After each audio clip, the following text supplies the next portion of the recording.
George Carlin died of heart failure last night in Los Angeles. He was 71. During his 50 years in show business, he made 22 comedy albums, won 4 Grammy Awards, wrote books, and performed in many television shows. Yet it was stand-up, he says, that was the centerpiece of his life and helped him to interpret the world. Carlin was born in New York in 1937. He dropped out of high school, joined the Air Force, and later worked as a radio disc jockey while stationed in Louisiana.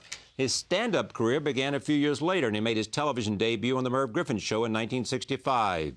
In the early 70s, his work and persona took on an edgier tone.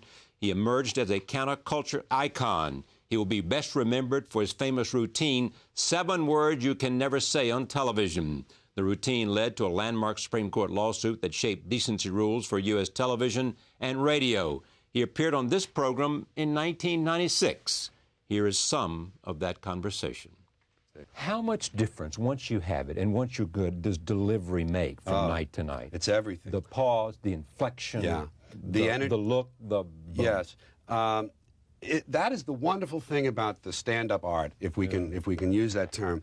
It is one of the few, it's the only one I know of, the only art form where the intended receiver of the art is present at the delivery, and the art form can be altered according to their appreciation of it as you go. Now, in my case, I don't change the words a lot, but they give me signals that gives me license to do more with my body, to do more with my face and my voice. So, except for a jazz musician who is also affected by his audience in an improv, everyone else is separated from their audience by time or space, or by an arrangement, or a key, or a tempo. Not the comedian. He gets to do this according to how they appreciate him, and that's... Do we know, I mean, how far back does this art form go, the stand-up, before a collection of people saying, I'm here to entertain you? I have often Nothing said... more than my voice. I have often said... when people talk about, well, you know, you may not like the system and everything, but you make money from this and you're in business and all that. And sure, but I say, but you know, if I were forced to do this for free, I would. Yeah. If it were caveman days and I went from cave to cave, telling my little stories in exchange for a hunk of meat, I would do it. And if they said no meat tonight, I would still do the show.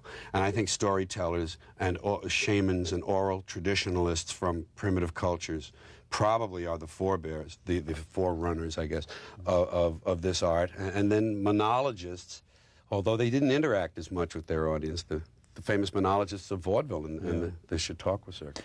Bob Hope is a hero of yours.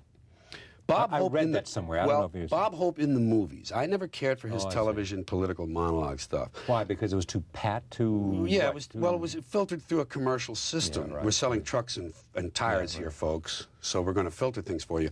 But the movies never had that. At least it wasn't very visible. And I adored Danny Kaye. Yeah. And now think of me in the 40s. I'm about 7, 8, 9, 10, 11. And they're in their primes in the movies. And Bob Hope in the movies... Red Skelton in the movies and Danny Kaye in the movies. Were what? Well, they were something, because movies were larger than life. We didn't have television yet. It was a few years away. Radio was a big thing. But the movie, you sat there and the screen was so big and the theater was so big and it was this wonderful experience. And I said, I can do that. I can do that. I can do that. And I used to write to Sylvia Fine to try to get Danny Kaye's lyrics. I never got an answer. I didn't know they were married. I said, dear Miss Fine, please send me Get Giddle. I want to learn this and do it at school and stuff. And I just loved the verbal facility. I said, this is something I want, I can do. And I didn't know what form mine would take, but I knew I could stand up. How about the Marx Brothers? Absolutely. Because of the chaos. Because they kicked over every bit of order. And the wonderful thing, they could go through a hotel lobby, lighting a couch on fire, shooting the chandelier down, and the people only sort of looked slightly annoyed. No one panicked. No one called the police for this behavior.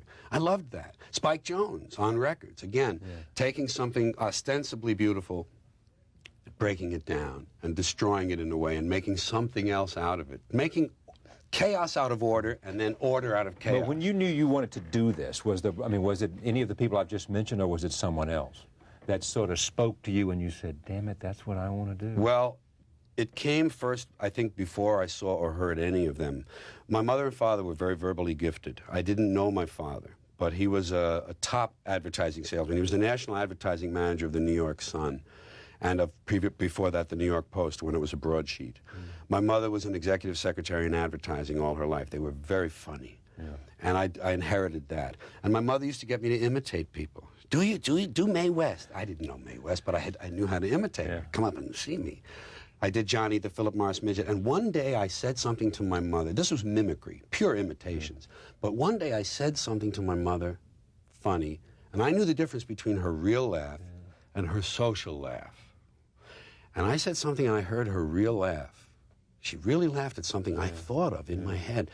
And I thought, wow. And it just gave me a feeling of power. I don't remember what the thing was, but I knew I had made it up. But you can feel the same thing today. Yes. It's the same thing. It's the capacity to know that an audience, whether you're making a speech or doing stand-up, right, that you can just feel them responding. I mean, it's almost like of course, the comic kinetic. has the laughter as proof every 5 to 10 or 15 seconds. And to know, not only that, but Arthur Koestler said in The Act of Creation that sometimes the jester can traverse, that's probably the word I want, traverse the triptych. And if the jester says something funny, well, he's a jester. If he says it in marvelous language, that we say, oh, isn't that a nice way to put that? Then he's a bit of a poet. And if there's an underlying idea underneath the well-put, funny line, if there's a bit of a philosophy in it, he becomes something else again, a philosopher. Now, one doesn't sit down and attempt to do that with everything he writes. But to know that that's part of the package, to know that you can do these 3 things in varying degrees. George Carlin, dead at 71.